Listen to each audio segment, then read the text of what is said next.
This is dedicated to Mick Doherty, a playwright in Fayetteville, Arkansas, who worships Charlie Parker's music, is obsessed with Charlie Parker's chord changes. And so I call this Early Bird Improvisation after Mick Doherty. I remember somewhere after the war when we were all too young to appreciate the dial 78s my uncle was trading on the RCA turntable. We played our little kid games while Charlie Parker played. We chattered and jabbered and rapped our own brand of kiddie rhythm talk, but couldn't comprehend the complex nature of 1940s riff tunes based on standard chord changes. Hard bop, later corrupted by hip-hop and lost its cool. Then the Yardbird, merging with the universe, fell off this big sphere, doped, stoned, squiffed, smashed, sauced, trashed, plopped, plowed, plastered, hammered, high, blimped, bombed, bonked, conked, zonked, zapped, knocked out, loaded. Bird's poor heart would have cracked looking at Elvis Presley's 1956 shaky national television debut on the Dorsey Brothers stage show, summer replacement for Jackie Gleason, and I am astonished by all this insane irony. Charlie Parker, you died far out, buried with your Goldie Swan's neck alto saxophone Buddha, but you remembered all of us in your last will and testament. You left us your music. The other musician here is Clifford Brown, the great Clifford Brown from New York. And he hung out on the West Coast for a while, worked with Harold Land.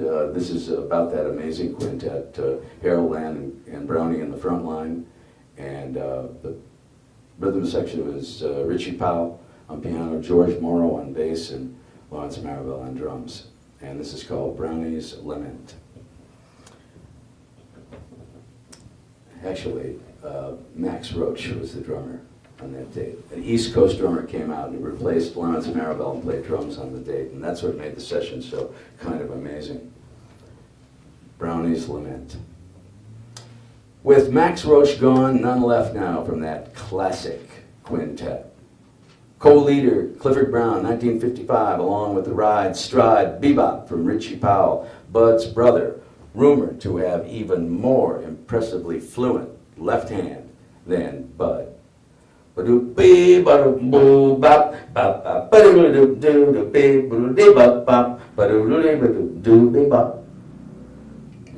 and Brownie gone by accident. Jersey Turnpike, car crash. His gone gold mine of a busted trumpet.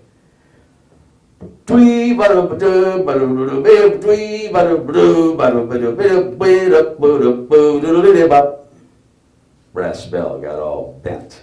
So tell me why won't our ears stop ringing?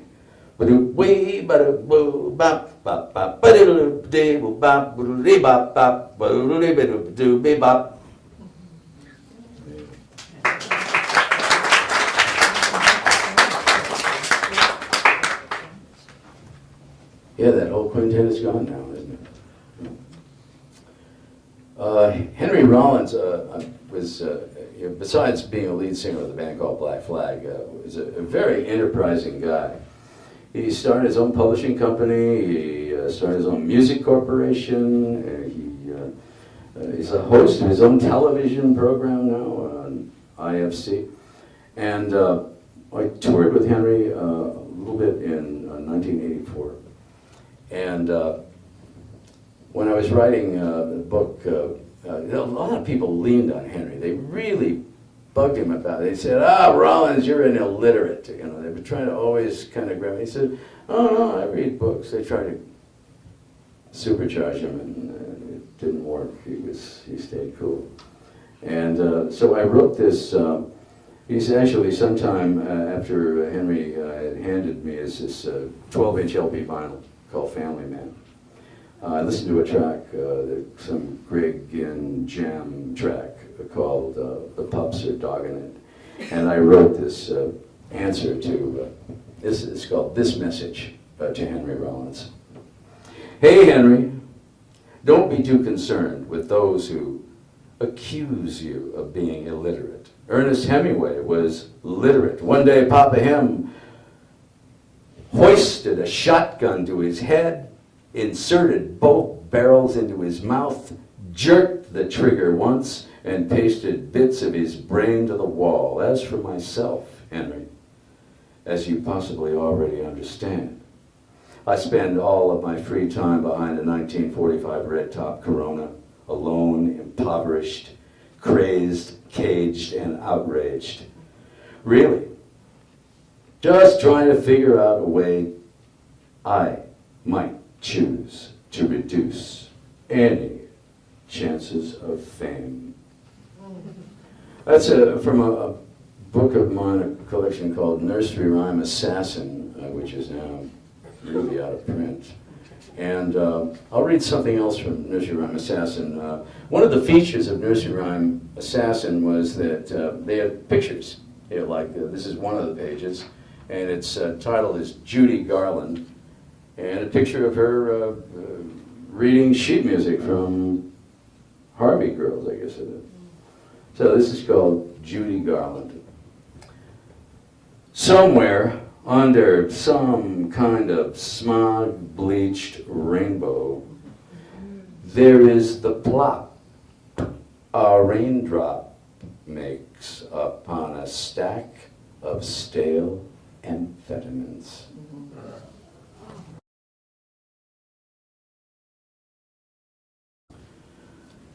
Self-conscious merging traffic through a moviola's dissonant sprocket feed envisions a few missing martyrs in a drug war in Juarez.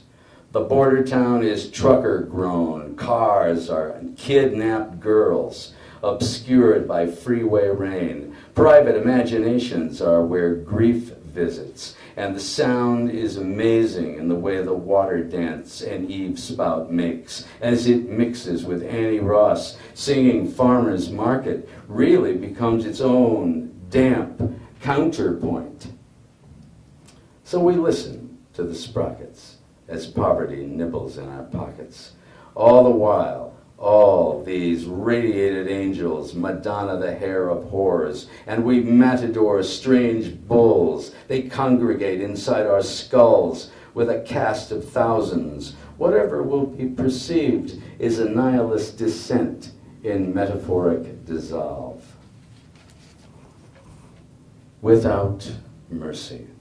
It would seem as it is now, under queasy moonlight, a veiled attempt to drown us ugly ducklings in the drear, blasphemous lake of very rich and utterly whistling swans. Last track, appropriately titled Closing Prayer. Art farther out than heaven, hallowed be thy blame. Thy kingdom's gone, shuddering ghost underground, reverb in the earth as it is in heaven. The world turns on its endangered axis like a gashed tetherball. We become contrite, penitential, almost monastic. Give up this daily bread today. And please forgive trespassers as we forgive roadside billboard seductions, leading us into temptation, laser disc lobotomy. Forgive fractional photographs of cartoony women as they are in subtle assemblage on our walls. They are the only portholes in our sinking boat. Forgive Los Angeles as we forgive those who Los Angeles against us. And lead us not into Los Angeles, but deliver us from Los Angeles. Oh,